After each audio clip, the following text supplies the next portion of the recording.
Radiologia da Faculdade F de 2023, né? Gostaria de convidar à mesa o professor João Cláudio Ramos da Silva.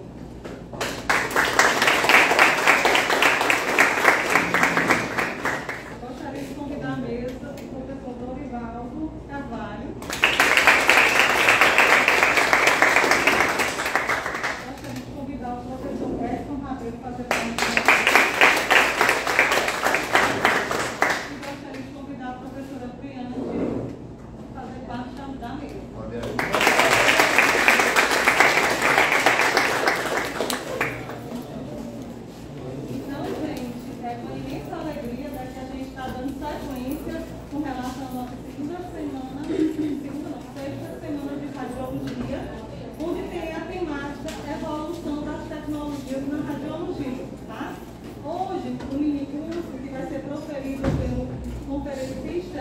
Especialista professor João Cláudio Ramos da Silva, ele tem como temática confirmação de morte encefálica por espectro de perfusão cerebral.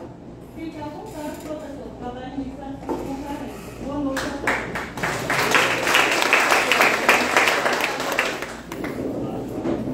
Pessoal, mais uma vez, boa noite. Nossa temática é esta: confirmação de morte encefálica ou morte cerebral.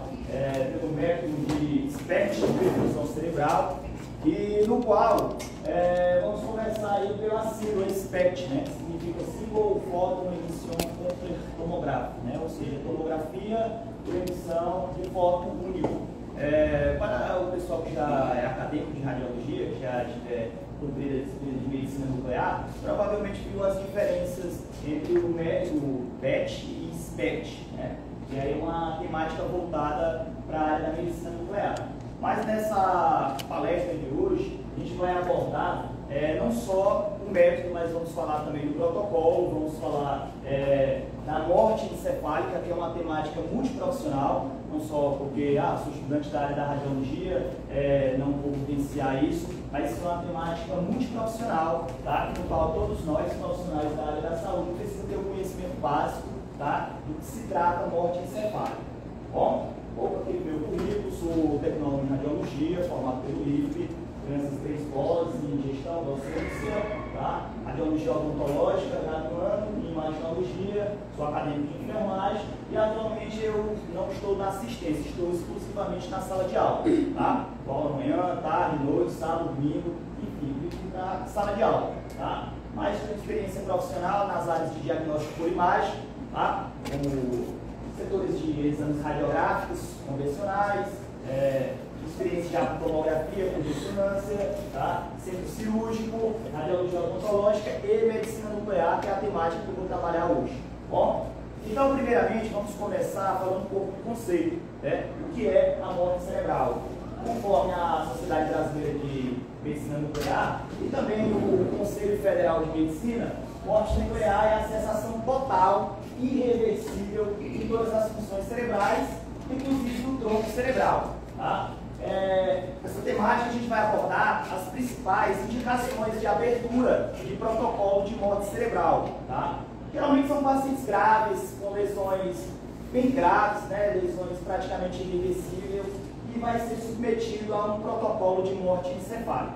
Pessoal, quem tiver dúvida pode levantar a mão, pode perguntar, pode estar falando alguma experiência que vocês possam ter tido em relação à morte cerebral. Há muitas controvérsias quando a gente fala de morte cerebral. O pessoal vai matar o paciente, por quê? Porque aqui ela está lado a lado com o serviço de transplante de órgãos, tá? Quando a gente fala de morte cerebral. Pelo fato de que a gente sabe que em diversos processos patológicos, a cura única e exclusiva é o transplante.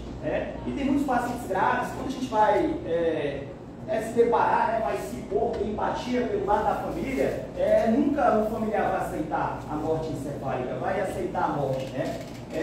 O pessoal pensa que vai matar o paciente para tirar os órgãos e doar. Quem já se deparou com esses comentários, com essas situações, tá? Mas, pessoal, morte encefálica, esse protocolo, ele tem um objetivo, literalmente, de contribuir grandiosamente para o serviço de saúde, público em geral, público privado, pelo fato que um paciente grave, sendo tratado, a gente a nomenclatura que é utilizada é tratada assim, literalmente de forma inútil, né? Pelo fato que não tem mais chance de cura, tá? Porque a medicina ela é baseada em evidências. Tem diversas lesões que praticamente são consideradas como irreversível e é aberto o protocolo de morte encefálica. Não é um negócio tão simples, tá? Tem toda uma regulamentação do Conselho Federal de Medicina que vai determinar tanto a parte de ação dos transplantes de órgão, também como a parte da abertura do protocolo de morte encefálica. Tudo bem? Então aqui a gente vai ter a nossa resolução número 2173 de 2017, e no qual ela vai preconizar todos os procedimentos padrões que devem ser contemplados para a abertura de um protocolo de morte encefálica. Bom, então, primeiramente, vamos aqui para os critérios que são aplicados para poder determinar que um paciente está em morte encefálica. Primeiramente, 2 exames clínicos, tá? Quando a gente fala de exames clínicos, pessoal, eles são muito criteriosos. Vai avaliar todos os reflexos do tronco, tá? Recapitulando alguns conceitos lá da neuroanatomia e da fisiologia, sabemos que o tronco encefálico se comunica ali com a região do hipotálamo, então ele é uma região retransmissora dos comandos do córtex cerebral para a medula espinhal, o qual vai inervar todos os órgãos e vai responder por nossas funções vitais, tá? Então, esses exames clínicos, ele vem com o objetivo de testar isso. Se o paciente responde, tá, a diversos estímulos, tipo estímulo de dor, tipo os nossos arcos reflexos, tá? Enfim, uma série de testes que a gente vai mostrar alguns aqui na hora que estiver entrando nessa parte aqui dos exames clínicos confirmatórios. Inclusive, esses exames eles devem ser repetidos, tá? Em um determinado período para poder ter indicação do prosseguimento do protocolo de morte encefálica. Temos que fazer também um teste de apneia, tá? E os exames complementares confirmatórios da morte encefálica, que são uns 3 aí, por exemplo, o Doppler transcraniano, tá? Eletroencefalografia e um dos exames que a gente pode até estar citando padrão ouro para confirmar se o paciente tem algum fluxo ou tem alguma atividade cerebral, que é a nossa SPECT de perfusão cerebral, tá? Como a nossa temática é voltada mais para a medicina nuclear, para quem ainda não tem base em medicina nuclear, quando a gente fala de medicina nuclear, é uma área da radiologia que ela está voltada a analisar especificamente a fisiologia, ou seja, a funcionalidade, tá? Nesse caso aqui, do encéfalo, do cérebro, tá? E a gente vai falar um pouco do protocolo, do exame, tá? De todo o procedimento. Aqui a gente vai ter aqui o protocolo de morte cerebral, e ele vai com o objetivo de quê? Qual é o objetivo da abertura desse protocolo de morte encefálica?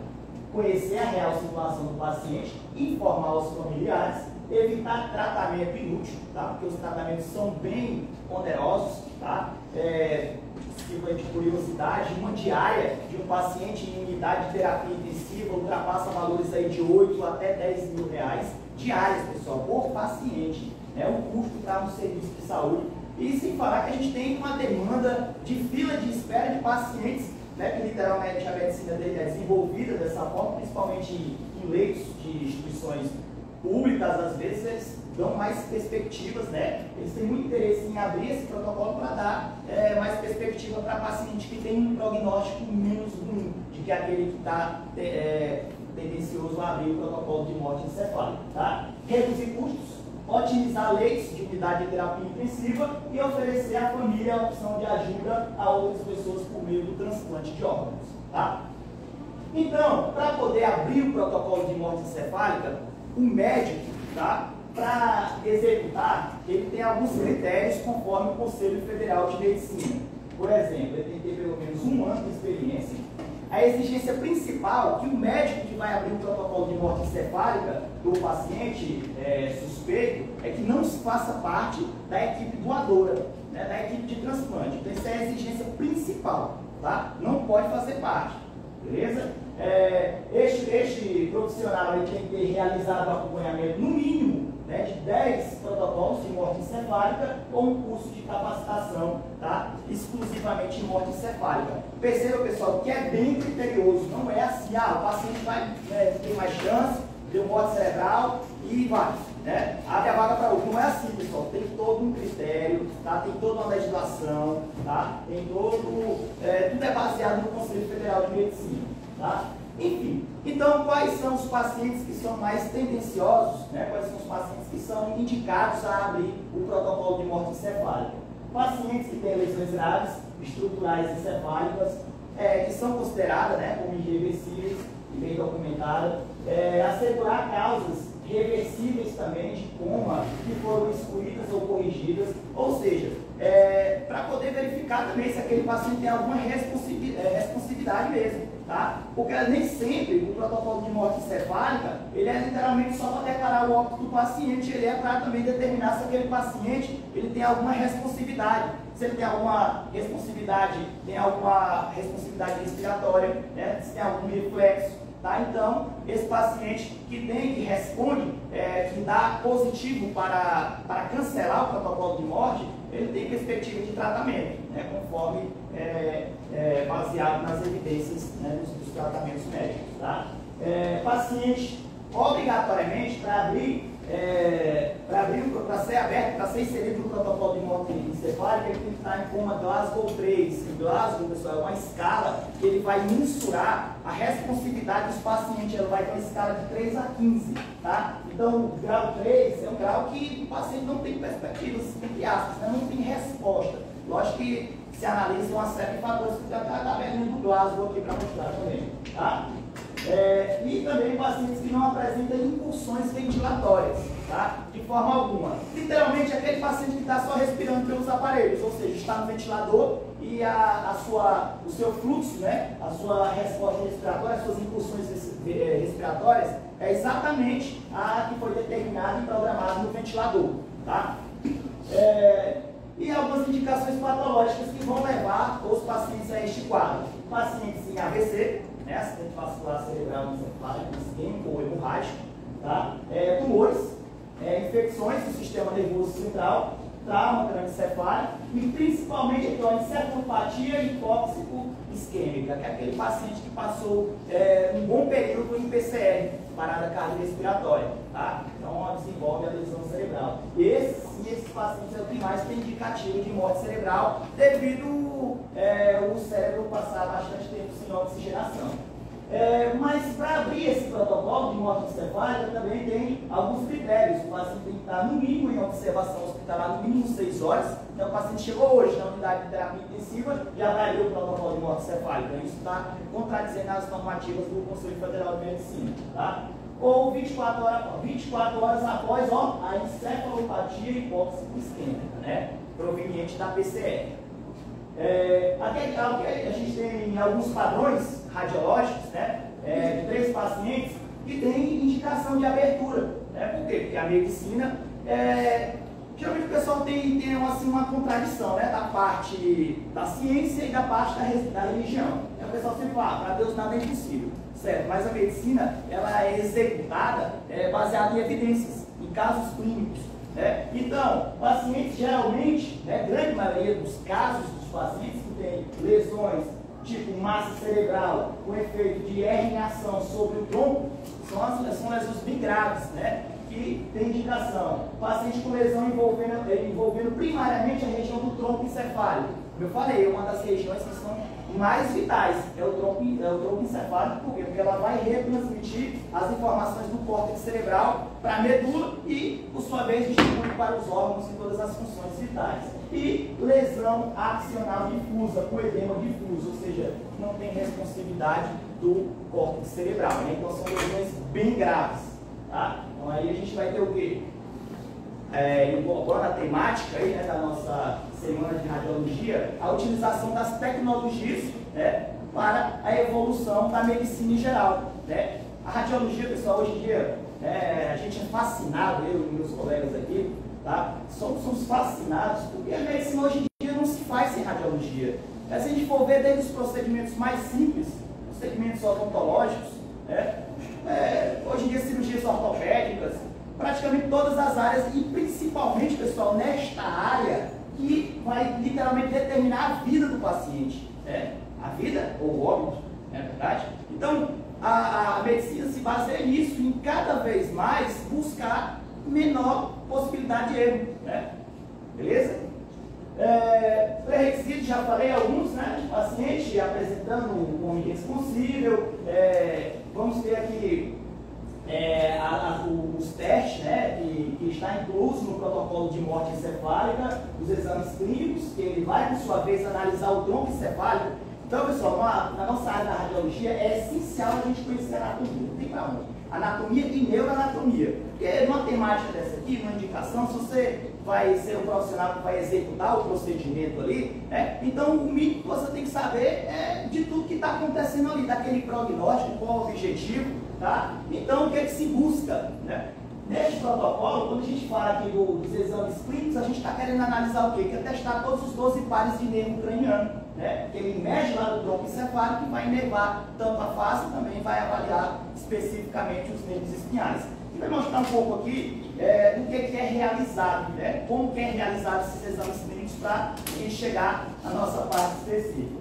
Então vamos ter o teste de apneia, logicamente que é feito um exame clínico também de gasometria arterial e busca, né, avaliar a oxigenação, tá?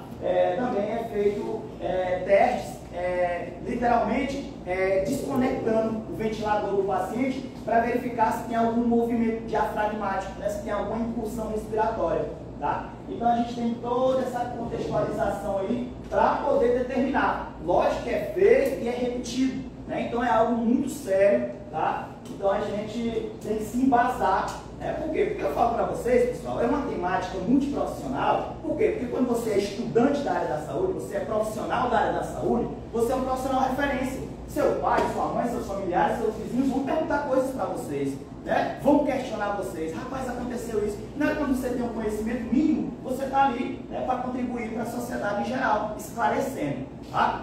Meu amigo ali está cansado. Toma não, meu bebê. Então, ó, como eu falei, pessoal, resposta motora, tá? Bilateral, testado, como eu falei, os 12 pares de nervo, os nervos cranianos, os nervos do tronco encefálico, feito estimulizador, tá? Feito estimulizador a nível 1, quando eu falo que a lei mundial é literalmente utilizando ali as estruturas das unhas com alguma espátula para literalmente fazer estímulos dolorosos mesmo, para ver se o paciente responde. Se aquele paciente teve algum movimento ao estimulador, imediatamente o protocolo ali é cancelado, né? Porque o paciente é responsível. Agora, se for irresponsível a diversos estímulos à dor, então o protocolo ali vai prosseguir, tá? Ou não?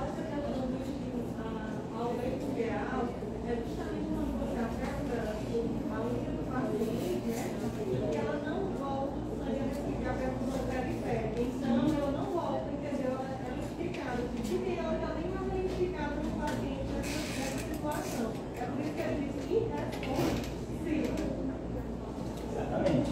E em relação aqui o estado clínico da apneia, é verificar, né, a frequência programada aqui dos ventiladores se estão exatamente seguindo, só quando desconectar, ou começar a analisar a apneia do paciente, quando desconectar este do ventilador, verificar se o paciente apresenta alguma incursão respiratória.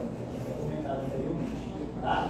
E aqui são os reflexos que eu falei para vocês, no exame físico. Tá? Vamos ter aqui o reflexo fotomotor, fazer análise, né, das pupilas, se tem aquele reflexo do estímulo à luz, tá? Reflexo córneo-palpebral, reflexo ortomotor, reflexo da tosse. É impressionante isso aqui, o reflexo da tosse, que utiliza-se, né, se conecta o tubo do paciente do ventilador e utiliza-se uma canalização para poder literalmente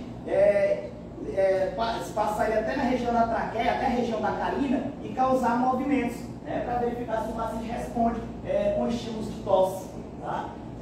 Da apneia a gente falou e o reflexo vestíbulo calórico. Tá? Aqui a gente também tem um padrão, conforme o Conselho Federal de Medicina, relacionado à idade dos pacientes, tá? Que são abertos em protocolo de morte encefálica. Pacientes com a idade acima de 2 anos, esses exames clínicos devem ser repetidos num período de 6 horas. tá? Para poder prosseguir com o teste de apneia e o exame complementar confirmatório. Paciente de 1 ano a 2 anos incompleto deve ser repetido em um tempo de 12 horas e paciente de 2 meses a 1 ano incompleto em 24 horas. E paciente de 7 dias a 2 meses incompleto um período de 48 horas que devem ser repetidos. Então perceba que tem todo um critério do Conselho Federal de Medicina. Aqui a gente tem uma média aqui em relação ao teste de apneia, como eu falei, vou falar um pouco resumido aqui, para a gente focar na nossa parte da medicina nuclear. A gente vai ter a questão da coleta, da gasometria arterial, para verificar a saturação do paciente, tá? E em relação aqui, deve ser coletado isso, deve ser desconectado, só a organização do quadro que eu já tinha comentado, né? Desconectar o ventilador, inserir o catéter de oxigênio, né, de 6 a 8 minutos a nível da narina, e observar atentamente se o paciente tem alguma infecção ventilatória por cerca de 10 minutos após assistir, tá? E coletar posteriormente novamente a gasometria arterial para verificar se o CO2 igual ou acima de 55 milímetros de mercúrio, tá? E reconectar o paciente à ventilação mecânica. E aqui a gente vai ter aqui o resultado, se tiver ausência, depois de todos esses testes, se tiver ausência de movimentos respiratórios, tá? Mais a PaCO2 final de 55 maior ou igual maior que 55 é positivo para a morte encefálica, tá? Se a PaCO2 final for menor ou igual a 55 é um exame inconclusivo, tá? Tem que fazer a repetição. E aí, se houver presença de movimentos negativos da morte encefálica, o protocolo deve ser suspenso, esse paciente deve ser submetido à reavaliação, tá? Então, vamos aqui para a nossa parte, da nossa alçada mesmo aqui, que é a parte da radiologia, que é a questão aqui dos exames, tá? Os exames complementares confirmatórios, tá? A gente vai ter aqui para avaliar atividade, olha o tanto de tecnologia que a gente tem à disposição desse protocolo de morte encefálica, que a radiologia praticamente está em diversos momentos aí, ó. A gente vai ter a área aqui de angiografia, verificar a vascularização, né? Eu vi até alguns colegas aqui comentando aqui com o professor, a questão que vai ter um seminário aí, né? Acho que é da hemodinâmica, sempre comentando. E quando a gente fala de anjo é vasos, grafia é o estudo dos vasos. Vai exclusivamente avaliar os vasos intracranianos, verificar se tem algum metabolismo, alguma perfusão, tá? A gente vai para a nossa temática aqui, ó, que é a cintilografia, é um método cintilográfico, tá? Quando a gente fala de SPECT também é chamada de cintilografia. Cintilo significa brilho, grafia, o estudo do brilho, mas de que brilho? Do brilho da radiação. E aqui, para quem ainda não tem noção de medicina nuclear, que não cumpriu essa disciplina, na medicina nuclear a gente tem um diferente de todas as outras áreas. Aqui o paciente é a fonte radioativa. O paciente vai ser administrado doses pré-calculadas de um traçador farmacológico, né, que ele vai ter afinidade com o tecido cerebral, mais doses calculadas de isótopo radioativo, ou seja, de material radioativo. Junta-se os dois, se chama marcação, o termo técnico. Isso é administrado, espera-se um determinado período para poder esse fármaco, né, esse radiofármaco, chegar na região de interesse e aí posteriormente o paciente é colocado no equipamento e é feito imagens, né, imagens cintilográficas para avaliar a perfusão, imagens em 360 graus.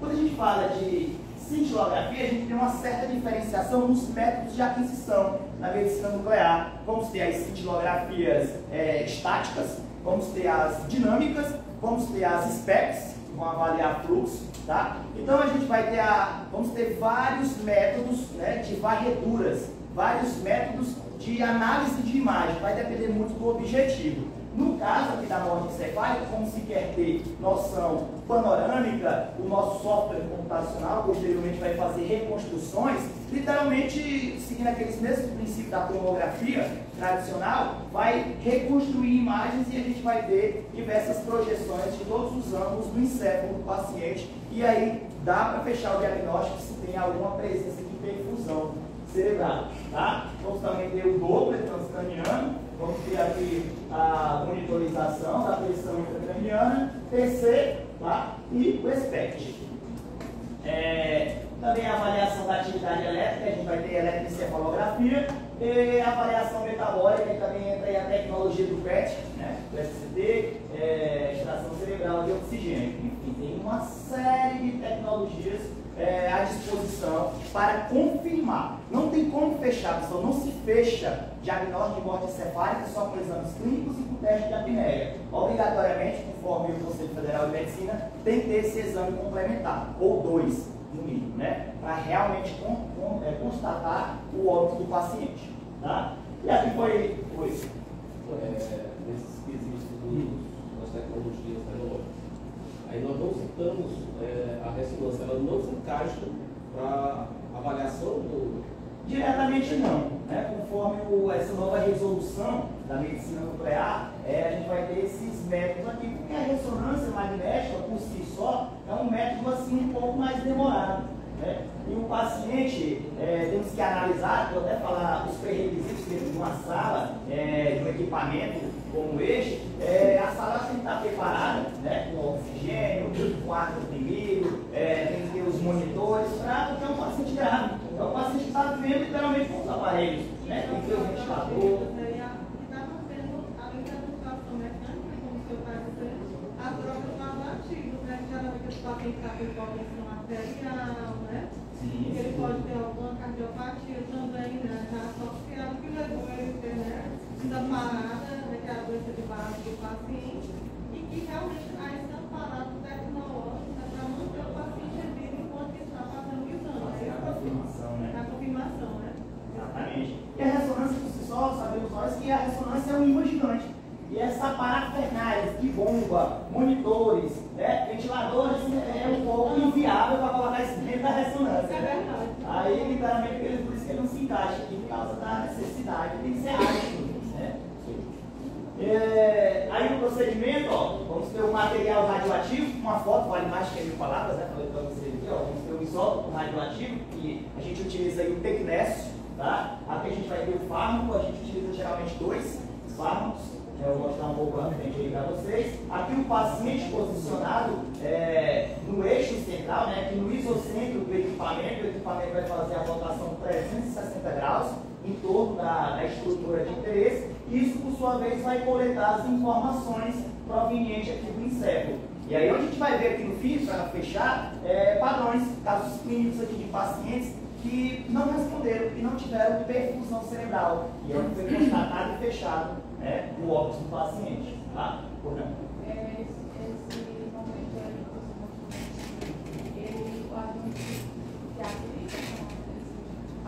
Esse momento ele vou dizer pela experiência. Aí vai ter aqui contra aqui hoje, pessoal, a gente aqui está, estamos bem equipados aqui, ó. Tem o pessoal da enfermagem do minha colega que está aqui para complementar. Eu sou da parte de emergência, tem que ir para o hospital, e trabalho com manipulação mecânica e lateral. Tem demais aqui. Eita, pai, tem um negócio aqui, a análise aqui é pesada aqui, né? Posso nem. A parte, não do exame, como qualquer Mas coisa. fica na situação da sua área de atuação.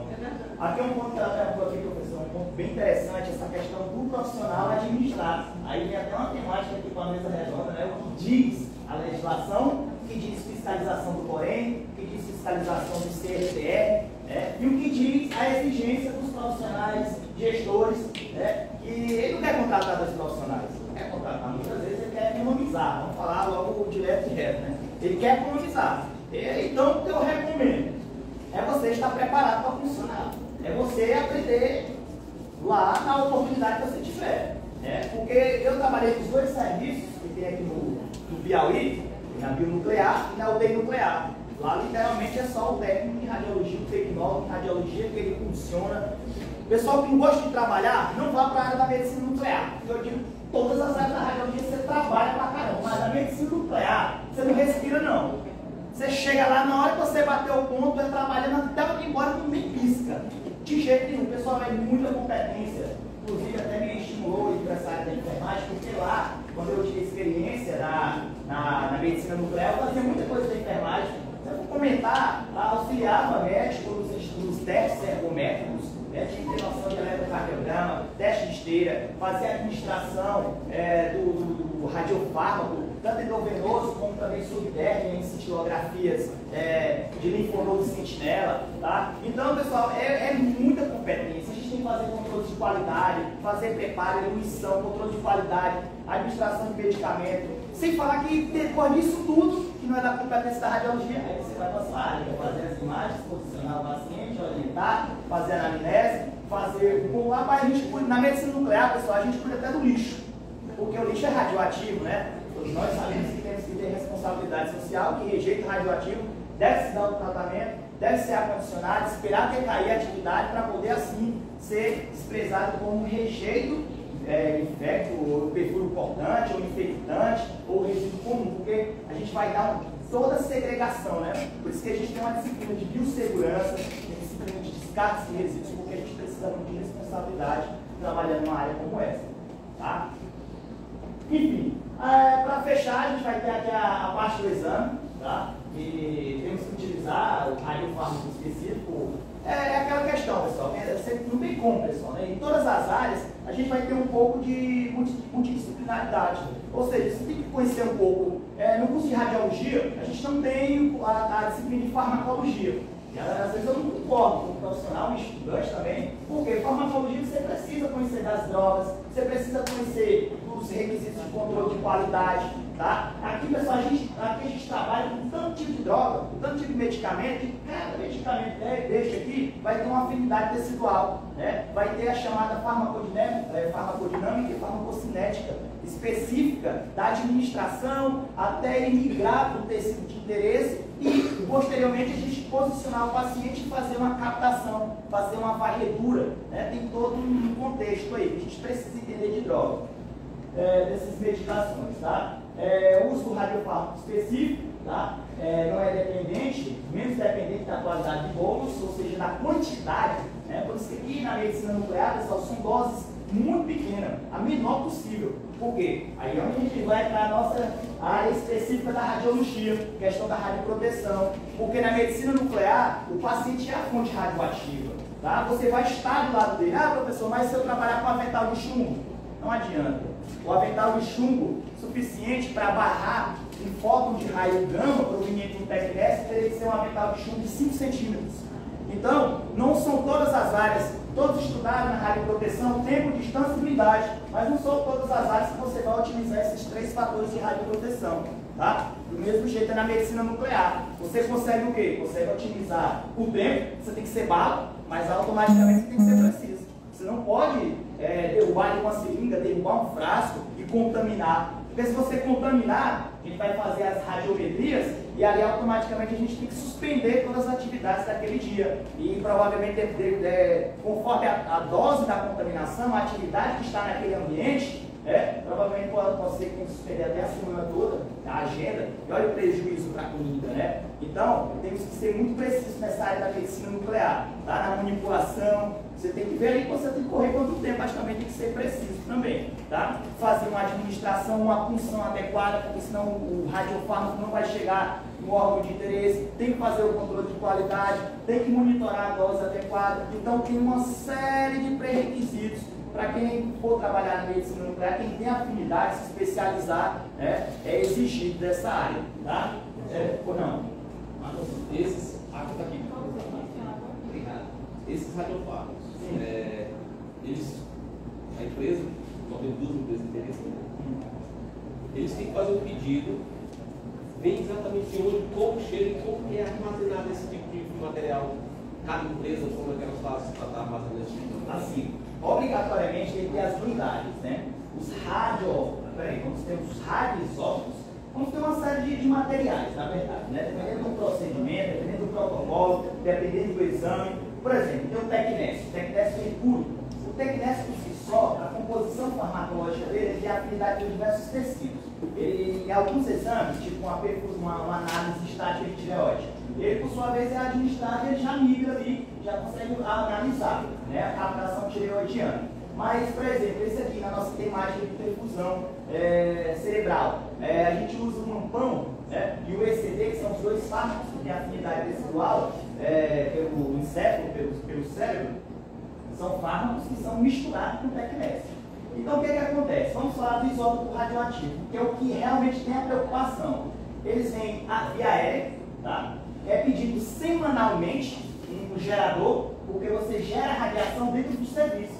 Literalmente a radiação ela vem num gerador de molibdênio, tem toda uma estrutura naquele gerador, no qual você vai fazer a geração pela diferença de pressão, utilizando um frasco com vácuo e um frasco com cloreto de sódio.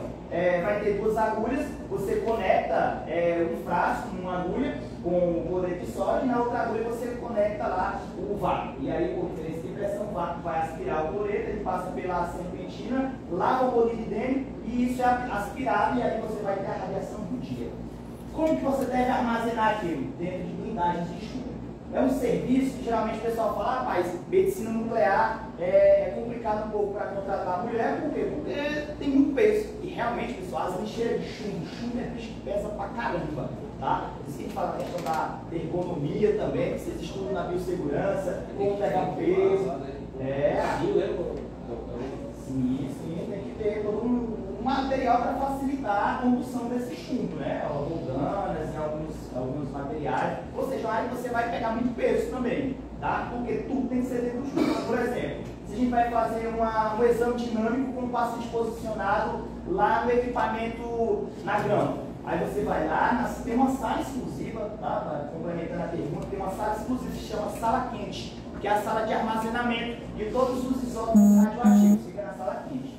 E lá naquela sala aqui, lógico que é salas blindadas, com barriga, uma barriga bem reforçada mesmo, e isso vai ficar armazenado. Vai ficar armazenado lá, o profissional entra, prepara, pega e sai. O profissional tem que ficar o menos possível lá. Tá? E aí você vai sair com uma seringa de lá, existe materiais, ferramentas que se chama castelo. Ele é parecido com uma garrafa desta, e aí se coloca a seringa lá, tá? E você leva até o paciente, e aí o paciente você vai lá, já está com acesso, você tira, conecta lá no acessozinho, administra e coloca aqui. Tem que ser ágil, né? E é isso, a gente tem que ter diversos requisitos de radioproteção bem otimizados no setor como esse. Só para finalizar agora. Você está me ajudando perguntando, não. Vou falar igual ele. Nesse momento, o profissional ele está com proteção do líquido, ele usa o avental. Eu acabei de comentar. Geralmente os aventais que a gente tem mais espesso são aventais de 0,5 milímetros de chumbo. Né? O 0,25 é no raio diagnóstico, o 0,5 setor de tomografia, exames contrastados, centro cirúrgico. Né? Para a gente ter uma radioproteção suficiente, porque o raio gama ele é mais penetrante, principalmente assim, a gente vai ter diversos tipos de raio gama. A gente vai ter diversos isótopos radioativos com energias diferentes. Tá? O que é mais utilizado é o TECNES, que a energia dele é muito alta. E aí, para você ter um avental de chumbo suficiente para barrar o raio gama proveniente da energia do TECNES, você teria que ter um avental de chumbo de 5 centímetros de espessura. Aí, quando você de espessura, aí para você conduzir 5 centímetros de espessura, você não conseguia nem levantar, né? Imagina aí um negócio desse, no final do dia está tudo. Não tem levantar, não. 5 centímetros é muita coisa, sem falar, né, que é totalmente inviável ergonomicamente e financeiramente. Chumbo é um absurdo. E não é todas as áreas que a gente consegue otimizar os requisitos de radioproteção, tá? Medicina nuclear é diferente. Mas, em contrapartida, o feixe é tão penetrante que ele te atravessa. Literalmente, você está sendo atravessado, né? O depósito é muito pequeno, né? Porque ele é muito ionizante. A gente vai fazer a introdução à radiologia, falar, né, da penetração, partículas gama, a partícula alfa, partícula beta, raios gama, raios X. Né? O raio gama ele é o último lá. E aí a gente ainda tem radiação que é mais ionizante ainda. Tá? Estou fechando aqui, galera. Nós também, o pessoal está abrindo a boca já. Atenção.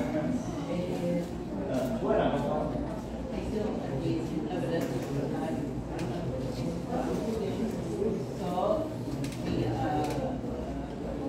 radiação quando vai ser utilizada, não é isso? Assim. Vamos lá. Fármaco e isótopo radioativo. São dois contextos diferentes. O isótopo radioativo é a radiação. O fármaco é o vetor fisiológico, que é a droga. Deixa eu dar um exemplo muito comum. Você está com cólicas abdominais. Aí faz Buscopan. Buscopan, receptor muscarínico e vai agir onde? No tecido, né, gastrointestinal, aliviando ali aquelas cólicas. Do mesmo jeito, se a gente quer fazer uma análise, usa uma análise ali do tecido gastrointestinal, usa um fármaco que tem aquela afinidade. Só que aquele fármaco, alguns vai ser, a grande maioria vai ser armazenado em temperatura recomendada pelo fabricante, porque dentro de uma geladeira, ali não tem radiação do fármaco. Aí quando a gente vai fazer o exame, a gente mistura o fármaco com a radiação, administra endovenosa e ele vai agir no tecido.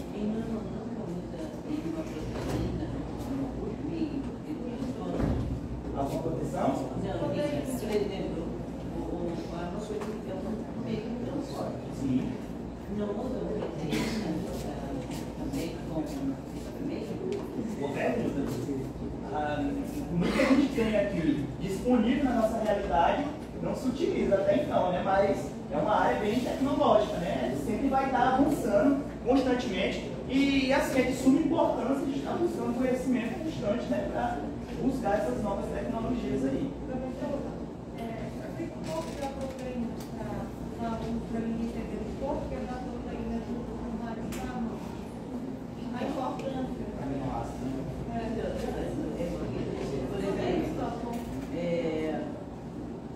Por exemplo, a albumina, é a proteína que tem maior concentração de câncer.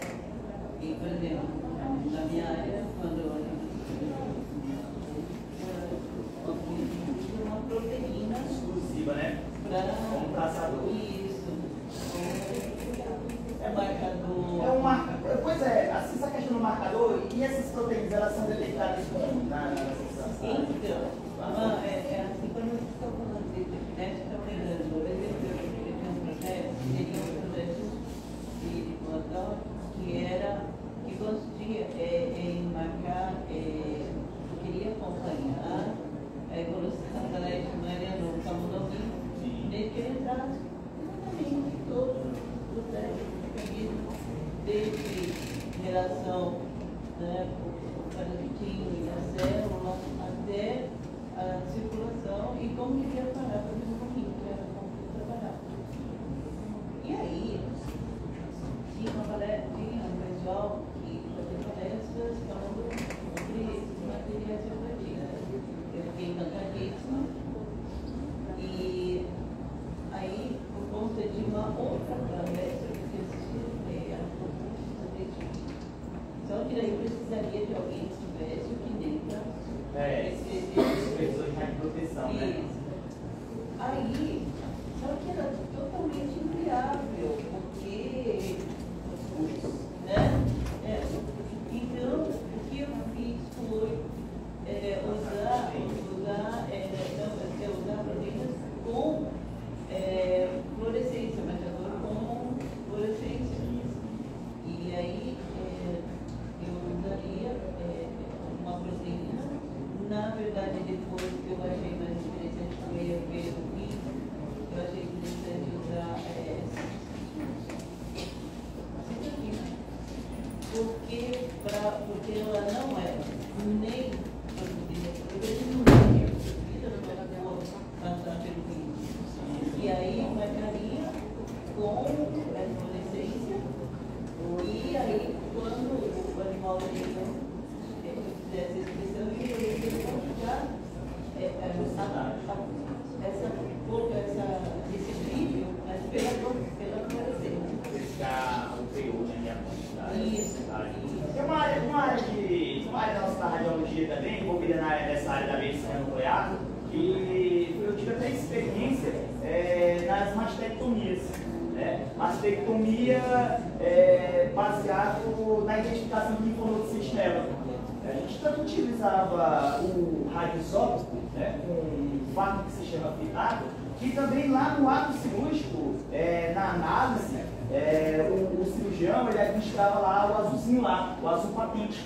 E ele tem a certa fluorescência que ele era administrado na região areolar, e ele migrava pelos ductos mamários especificamente lá para o linfonodo sentinela. E aí, no ato cirúrgico, após a gente identificar, utilizando um equipamento portátil, detector de radiação, dentro da cirurgia mesmo, do centro cirúrgico, ele ia verificar se estava manchado pelo azul patente, que ele tem parecido essas combinações, tá? Provavelmente determinadas proteínas também nesse composto. É uma área interessante para avançar essas investigações. É uma área que nos estimula aí a estudar mais e pesquisar em relação a isso. Tá? Então, obrigado pela pergunta. Fantástico. Eu vou no trabalho. Então, pessoal, é muita tecnologia, né? É muita coisa que a gente tem a nosso favor. Por isso que eu sempre estimulo a vocês, eu deixo geralmente os parabéns no final. Né? Parabenizar a todos vocês, queria pedir uma salva de palmas para vocês.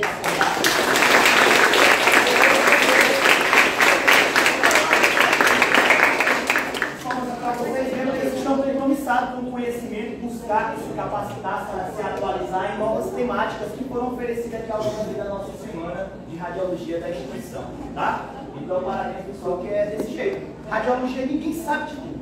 Né? Meus colegas aqui, ó, Dorivalzão, Edson, só o fenômeno aqui da radiologia, experiência aqui em pessoa. Dorivaldo, você tem quantos anos já? Né? Começou ontem. 20 eu por 26. Eita, tá perto de aposentar já. Rico Pelovinho. O Edson também, o Edson menino na radiologia. Não, 2, 6 anos já vai ter 2 aposentados. Ele já está na radiologia, eu acho que ele já está na radiologia. Então é isso aí, pessoal. E a gente tem que ter humildade de sempre estar se capacitando, sempre estar buscando novos conhecimentos. Tá? Porque a radiologia e a área da saúde em geral é uma área dinâmica. Sempre tem novos protocolos, sempre tem novas tecnologias, sempre tem avanços. E a gente tem que estar antenado, tem que estar buscando constantemente. Tá? Ele bem sabe muito isso, é as novas tecnologias, né? Que é o atual, na verdade, né? Inteligência artificial, foca no assunto. Artificial, não tecnologia. Inclusive, tema da mesa, né? Sim. Acompanhando na área. Inclusive, a professora Carla veio aqui dar um desempenho, que é essa inteligência artificial. E talvez o verbo está para trazer uma explanação melhor sobre o assunto, que deixa as pessoas curiosas, né? E também, de certa forma, a gente precisa entender muito mais, né? Tecnologia é isso. Hoje não tem entendimento, amanhã a gente vai ter bons entendimentos. Assim, quando eu estou falando aqui do processo que vai dar um diagnóstico de clara, morte, encefálica, enfim. Mas parece que não vai ter para poder chegar a isso. Isso é E aí o nosso equipamento aí, ó, o SPECT de perfusão cerebral, ele vai detectar alterações na perfusão cerebral, como eu já falei, inclusive as suas ausências, tá? Vai fornecer informações dessa mesma, vai se basear na observação através dos raios gamas, a utilização da injeção do raio isótopo. E o objetivo é avaliar a concentração deste isótopo, né, deste traçador, se ele vai se fixar onde, ó, nas células neuronais do sistema nervoso central. outra pergunta aqui. Olha aí. Quando você fala em espectro de perfusão cerebral, nós temos duas empresas aqui que trabalham diretamente com esse tipo de equipamento, com esse tipo de diagnóstico. As duas empresas hoje, elas têm a capacidade de fazer esse tipo de análise? Sinceramente, não. Pronto. Atualmente, porque tem uma inovação tecnológica. Se você for ver aqui, ó, olha o que a gente tem, a primeira legislação em relação à espectro de perfusão cerebral em 2018. Eu acho que eu falei a primeira vez esse tema no Congresso em Fortaleza, foi no ano de 2018. Eu vi isso aqui, eu fiquei fascinado, eu vou estudar isso aqui, eu vou avançar sobre isso aqui. E eu fiz uma palestra, eu proferi essa palestra em uns 3 lugares. Tá? É bem recente, ainda requer um certo tempo para poder esse serviço se adaptar. Aí você, professor, e atualmente fez o diagnóstico com os outros métodos, e eu citei aqui, ó, com os outros métodos complementares confirmatórios que é mais acessível. Tá? Mas aqui, pessoal, se a gente for analisar a fisiologia, a área da medicina nuclear, isso aqui é tendência, é algo que vai, né, ficar. Né? Então, hoje, necessidade de investimento cada vez mais, né? Eu sempre digo que a questão tecnológica, ela vai chegar um ponto, futuramente, já está aí, né? Presente no meio da gente, vai assustar, entendeu? Vai assustar em que sentido? Porque já tem vários estudos, eu faço muitas pesquisas, professor, né? E a professora Criante, ela também faz parte do grupo de pesquisa. Então, gente, tem coisas que futuramente, que a gente não tem futuro não. Quando começar a divulgar, não se assuste, porque é muita coisa, não é não, professor? E assim, gente, dá medo. Dá medo, assim, porque requer tanta coisa, e a questão do código de ética, né, de pesquisas também, até que ponto tem, né, professora, que pode.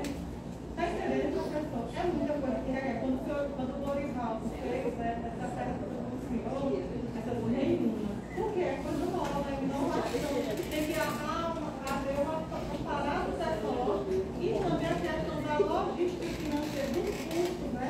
Isso requer que para os empresários, né, que são donos dessas clínicas, desses hospitais, eles vão se adequar e toda a logística também, a questão ambiental também, porque tem muito tempo na geração, na verdade, também tem essa questão, que é ionizante. Adequado. Para poder ser deliberado, mantém o hospital que vai fazer esse trabalho aí, tem toda a Anvisa tem que avaliar e a questão ambiental também, a vigilância sanitária. São Paulo tem fazer dois serviços no Piauí, uma área anuncial, pode botar esse tempo. São uma área muito fechada nessa área da medicina nuclear. Mas isso aí é fascinante, né?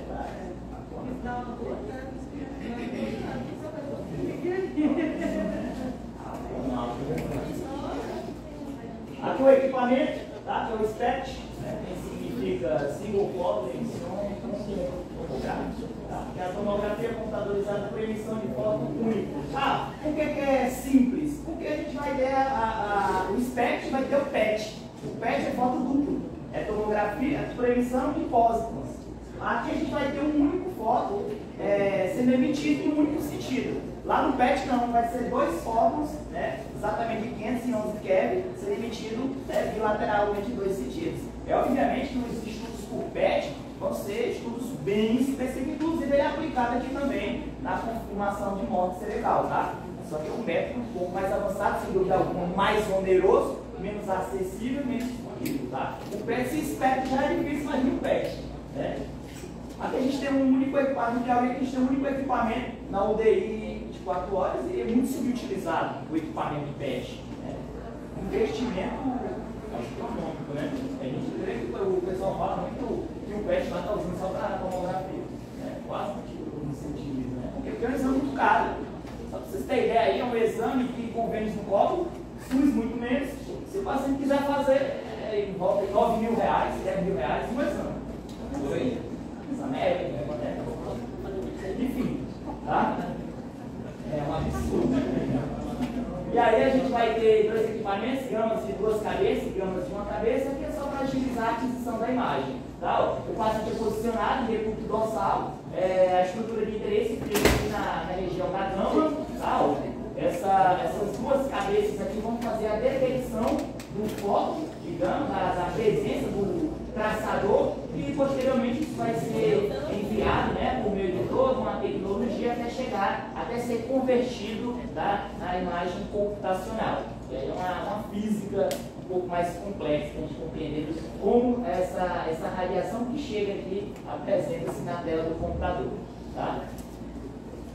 Enfim, mas posso resumir basicamente aqui para vocês? A gente vai ter o quê? Vai ter o fóton de radiação proveniente da estrutura tecidual. Aquele fóton de radiação, ele chega num colimador. Por quê? Porque, olha só onde a gente tem colimação na dona câmara, tá? Na medicina nuclear. A gente vai ter vamos ter colimador para radiação de alta energia, de média energia e de alta energia, porque a gente vai ter vários isótopos. Temos galho, temos iodo, tecnécio, vai depender do objetivo. Mas aí, posteriormente, a gente pode combinar aqui com os professores aqui, uma palestra aí, falar sobre equipamentos, falar sobre o protocolo aí para complementar em medicina nuclear em outro momento. Mas o que acontece? A radiação é proveniente do tecido, ela vai ser atenuada, vai ser direcionada, é o objetivo do colimador. Olha aí também um dos pesos amados da medicina nuclear, o colimador de chumbo, que é um peso, para você trocar ele, você tem que ficar trocando na grama ali, é muito pesado, tá? E aí o que acontece? O colimador ele vai ter uns buraquinhos ali, tipo uma peneira, que ele vai atenuar, vai direcionar, por quê? Porque a gente tem fótons que eles se propagam em todos os sentidos. Se a gente fosse só pegar diretamente sem o colimador, a gente não ia ter uma imagem muito ruidosa, né? Então a radiação ela é literalmente atenuada, né? Ela é direcionada pelo colimador, isso vai chegar num cristal, né? O cristal, por isso que a gente tem um exame de cintilografia, né? Porque o cristal, o nome está dizendo, cintilante. As meninas quando vão passar a base lá na unha, os meninos também, os rapazes, enfim, O que acontece ali? Vamos ter fótons de luz, né? Porque fótons aqui, é radiação não ionizante. Esses fótons de luz interagem com os compostos presentes naquele material cintilante, né? E o que acontece? Ele vai absorver aqueles fótons luminosos e vai o quê? Multiplicar, né? E aí a gente vai ter o quê? O brilho, né? E as unhas em gel aí vai, né? Ficar só um filé. E aqui no equipamento de medicina nuclear do mesmo jeito. Os raios-x, pessoal, eles não vão ser contabilizados pelo sistema computacional. A gente precisa de um processo de conversão. O cristal, a radiação interage no cristal, o cristal vai absorver aqueles raios gama e vai o quê? Vai brilhar, vai lançar fótons de luz. O cristal ele vai multiplicar a radiação gama. E aí onde a gente vai ter imagem, tá? Os fótons de luz chegam numa fotomultiplicadora, essa fotomultiplicadora recebe esses fótons de luz e converte isso em corrente elétrica. E aí a corrente elétrica ela é convertida através de um conversor ADC, né, que é o conversor de analógico para o digital, que foi parecido com as nossas televisões, quando entrou lá o sinal digital, não botava um conversor para passar a imagem lá no tubão. Dentro do equipamento radiológico a gente tem isso. E ele vai literalmente converter a proporção do sinal analógico proveniente lá do fóton, quanto mais intenso, né, maior será o sinal, e isso, por sua vez, vai ser convertido em linguagem binária. E aí o nosso computador vai computar as diferenças de captação tecidual, ou seja, vai mostrar as áreas que está perfusionando melhor, né, os tecidos que está contido ali no fármaco. Tá? Então a gente tem toda uma contextualização para chegar na imagem na tela do computador. Enfim, e aí como a gente falou, o profissional da radiologia recebendo esse tipo de paciente vai verificar, fazer a anamnese, a ocorrência do TCE, a lesão ou isquemia do sistema nervoso central, para colaborar, né, também com o médico nuclear, porque o diagnóstico é fechado junto com o médico nuclear, junto com o médico intensivista que está responsável para a abertura do protocolo de morte encefálica, tá? Checar os outros exames clínicos neurológicos, certificar que o paciente esteja bem posicionado, olha a importância do profissional da radiologia, tá? Um bom posicionamento do profissional, verificar se a cabeça está realmente simétrica e alinhada para fornecer uma imagem fidedigna, tá? E assegurar que o fluxo seja analisado bilateralmente, porque vamos ter até uma imagem aqui, no caso clínico, que o paciente tem perfusão unilateral, tá? E tem no lado, mas tem no outro, né? Então, esse paciente não pode ser fechado, o diagnóstico de morte encefálica, tá? E verificar se o paciente está em uso, né, de barbitúricos, né, que podem diminuir o fluxo sanguíneo cerebral. E aí o preparo do paciente sempre deve ser checado a viabilidade, foi até uma temática que a gente já comentou aqui, né? A viabilidade do transporte, se o paciente tem toda uma equipe multiprofissional, médico intensivista, enfermeiro, técnico auxiliares, fisioterapeutas, toda a equipe tem que acompanhar esse paciente. Tá? Eu lembro quando eu trabalhei em hospital público, quando a gente ia fazer a tomografia do paciente da UTI. Né? Você ali era a estrela, um monte de gente ali, né, para poder fazer o acompanhamento do paciente. Por quê? Porque naquela condução o paciente pode ter uma intercorrência, pode ter uma PCR, e a equipe tem que estar preparada para poder reverter em qualquer intercorrência. Tá? É recomendado que o paciente seja acompanhado, como eu falei, a sala tem que estar preparada para receber com O2 espaço físico e acomodação para todos os equipamentos. Tá? E o acesso periférico, né, tem que ser calibroso para poder facilitar a administração do medicamento. Tá? Olha aqui a droga que a gente utiliza, é o ECD, o Ampam, marcado com Tecnécio 99M. Beleza? Que eles têm afinidade com 40 tá? E aí, sempre tem que ser testado, tá? Conforme as recomendações do fabricante, a eficiência, tem que fazer controles de qualidade. Recomenda-se a administração no intervalo de 30 minutos após a marcação. Olha aí, isso seja requisito da própria medicina nuclear. Marcou, no máximo 30 minutos tem que administrar, porque senão ele vai perder a liquidez e a qualidade. Tá? Ele não vai marcar perfeitamente, ele não vai traçar perfeitamente o tecido encefálico. Tá? E a interpretação do estudo pode ser comprometida. Olha a importância, pessoal, de você compreender se você vai estar participando disso aí. Você tem que fazer tudo conforme manda o fabricante, porque se você não faz isso de forma adequada, você vai administrar no paciente e o paciente está dependendo só daquilo lá para fechar o órgão. E aí você faz um negócio inadequado, o fármaco não migra para o tecido, e o que acontece? Vai ter o diagnóstico de morte encefálica, né? Vai ter um falso positivo. Né? Neste caso, a imagem de fluxo auxilia na interpretação. Então, tem a dose, né, que é indicada, 20 a 30 ml, que é suficiente, uma dose muito pequena, tá? Quando você tem necessidade dos raios